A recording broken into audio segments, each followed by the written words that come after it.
Bonjour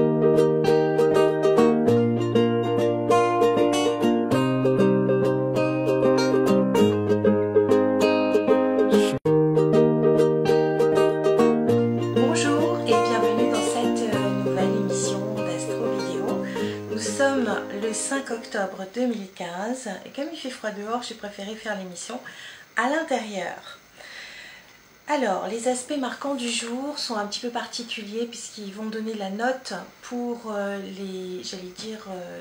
presque tout le mois d'octobre, parce qu'il y a vraiment un amas planétaire qui va arriver dans le signe de la Vierge sur toute la semaine.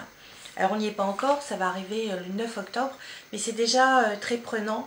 Et je ne sais pas si vous vous rappelez, je vous avais parlé d'opposition entre une opposition, ce sont des planètes qui sont en face d'autres planètes. Donc on a Neptune en Poisson qui symbolise l'eau, on a Chiron qui est la blessure ou le guérisseur qui est dans le signe du Poisson, à l'opposé donc du signe de la Vierge où il va y avoir cet amas planétaire. Donc là, à mon avis, les histoires d'eau, c'est pas fini. Ensuite, on a le nœud sud et le nœud sud, ça correspond aux vies passées ou en tout cas au passé. Un passé qu'il n'est plus bon d'actualiser puisque nos efforts doivent porter sur le chemin de vie, c'est-à-dire le nœud nord qui se trouve dans le signe de la Balance. Le nœud sud, quant à lui, se trouve dans le signe du Bélier, avec Uranus aussi qui est dans le signe du Bélier.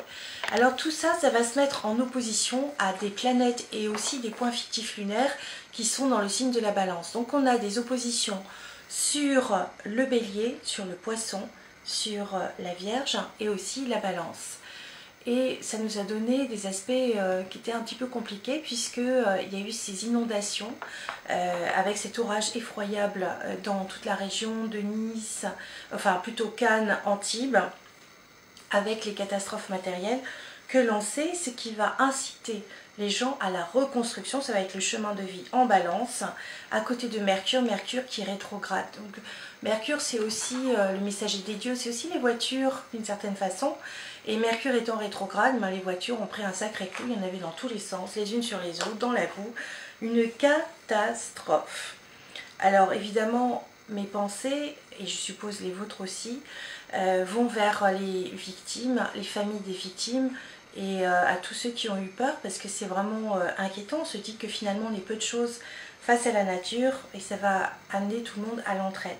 Alors on va revenir aux aspects planétaires de ce jour du 5 octobre. Uranus va faire un carré avec la Lune qui se promène dans le signe du Cancer. Et donc il va y avoir des réactions émotionnelles extrêmement fortes. Uranus étant les technologies modernes, c'est aussi les nerfs, donc ça nous fait des crises de nerfs, ça nous fait aussi des vidéos qui touchent l'émotionnel, les nouvelles technologies qui peuvent être abîmées, et donc ça va être intéressant de voir comment on va devoir reconstruire l'électricité d'une certaine manière, celle qui a été touchée par les eaux, évidemment, puisque la Lune, ça symbolise, donc le maître du Cancer, c'est un signe d'eau, et c'est une planète d'eau. Donc en carré à Uranus, Uranus c'est l'électricité. Alors c'est opposé au Soleil en Balance, donc là l'homme est absolument impuissant et il va y avoir vraiment besoin d'un effort d'entraide. Uranus, c'est vraiment la fraternité. Alors Uranus est en carré, pour l'instant c'est un carré qui est large, mais comme je le disais, il est en train de se rapprocher, puisque Pluton lui est direct, Pluton est dans le signe du Capricorne, donc c'est la Terre, encore un signe d'eau dans la Terre, au carré d'Uranus, donc là encore ça peut toucher une transformation nécessaire et obligatoire. Uranus fait heureusement un très bel aspect avec Chiron, qui est le guérisseur sur une blessure dans le signe du Poisson, donc il peut y avoir une réparation profonde et des prises de conscience aussi importantes, puisque le Poisson c'est quelque chose qui ouvre sur la compassion, c'est un symbole christique. Et Uranus est en opposition évidemment au Soleil qui est dans le signe de la Balance. Donc on va dire qu'il y a des réactions extrêmement émotionnelles, difficiles, compliquées, des colères, des rages, des manipulations, des angoisses aussi, puisque la Lune se place à l'opposé de Pluton. Donc on va dire qu'il y a une espèce de croix qui se dessine dans des signes cardinaux. Qu'est-ce que les signes cardinaux?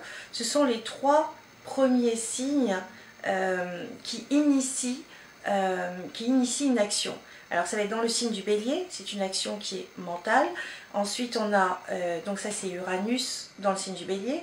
On a la Lune dans le signe du Cancer, donc c'est aussi une action peut-être plus familiale. En tout cas une action de groupe. On a la Balance, avec en Balance le Soleil, on a Mercure rétrograde, on a le chemin de vie, on a la Lune noire, donc on a vraiment un aspect karmique qui nous dit la direction elle est ailleurs. Et on a en autre point cardinal, on a le signe du Capricorne avec Pluton. Donc on a une espèce de grande croix qui est dessinée dans le ciel et franchement tout le monde en a pris pour son grade. Personne n'est épargné. C'est ça qui finalement, c'est triste mais ça fait plaisir. On est tous dans le même bateau. Ça a pu toucher les gens au niveau émotionnel, ça a pu toucher les gens au niveau matériel, au niveau psychologique. Quoi qu'il arrive, c'est des prises de conscience. Et qu'est-ce qu'on va faire maintenant? On n'a plus ce que l'on avait, on ne l'aura plus. Qu'est-ce qu'on va avoir de neuf? Comment on va tourner ces énergies différemment? On a vu ce qui ne nous plaisait pas. Et maintenant, qu'est-ce que nous allons construire? Eh bien, nous en parlerons dans une prochaine astro vidéo. Il y a quand même aussi des très bons aspects. Je vous en parlerai sur la vidéo de demain. Et en attendant, je vous dis